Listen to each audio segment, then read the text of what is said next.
Halo Rek, aku Indra Karisma Dewi, absen selikur. Aku Anissa Citra Azahra, absen pitu. Aku Adila Cadiandra, absen 5. Ingkene aku lan kelompokku gawe video wawancara tentang Sinau soko omah. Penasaran kan? Cekidot.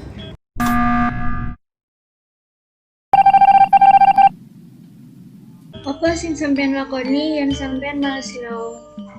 Sing tak lakoni menawi kula males sinau, biasane kula enggal-enggal olahraga, ningali film, sedelok supaya ora bosen.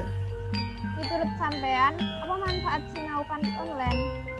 Miturut kula, manfaate sinau kanthi online yaiku kapasitas sinau luwih akeh, ngewangi njaga tumindak supaya siswa iso disiplin, pikiran siswa iso luwih maju lan sapanunggalane. Kenapa sinau saka omah saiki dadi prioritas utama kita? Sinau saka omah saiki dadi prioritas utama kita amarga kabeh siswa isih butuh ilmu. Senajan saiki lagi ana pandemi, sebab ilmu kuwi penting kanggo saklawase.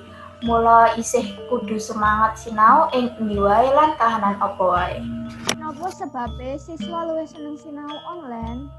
Siswa luwih seneng sinau online amarga ora perlu budal sekolah age-age ajrih menawi telat sekolah. Iso ngirit biaya. Materi sing diajari Bapak Ibu guru luwih cepet update.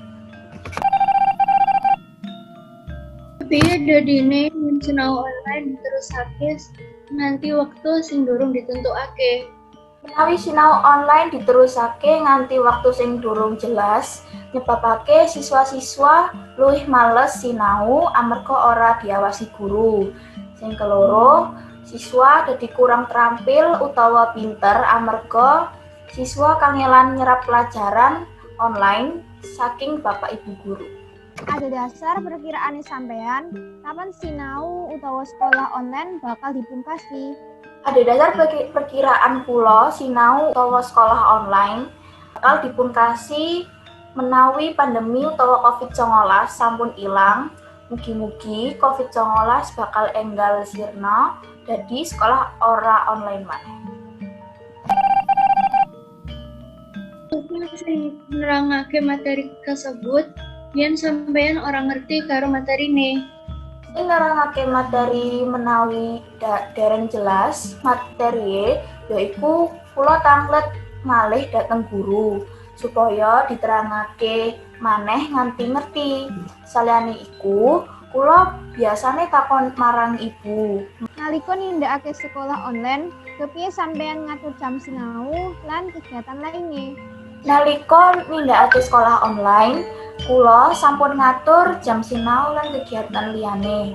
Amarga sampun diatur jadwal saking sekolah, mamula kula kedah patuh kalian jadwal menika. Sawise sekolah online rampung, banjur kula nindakake kegiatan lainnya. Kapan wayah sinau sing sampean senengi? Wayah sinau sing kula senengi yaiku wayah awan lan bengi. Supaya ora bosen, ing di papan favorit nalika sampean sinau online? Supaya ora bosen, papan favorit kula nalika sinau ing pekarangan griya kula. Amarga ana suarane banyu mili saka kolam iwak. Akeh tanduran dadi krasa adem lan luwih cepet kanggo nyerap informasi pelajaran ing pikiran kula. Endi sampean biasane nindakake tugas online? Kula biasane nindakake tugas online saking Bapak Ibu guru ing kamar kula. Uga nindakake tugas ing taman griya kula. Pitakon pungkasan, sapa sing gawe sampean semangat terus sinau? Ingkang gawe semangat kula terus sinau yaiku keluarga kula, maneh ibu kula. Uga Bapak Ibu guru ing sekolah sing terus menehi dukungan supaya ora kesel lan tetep semangat.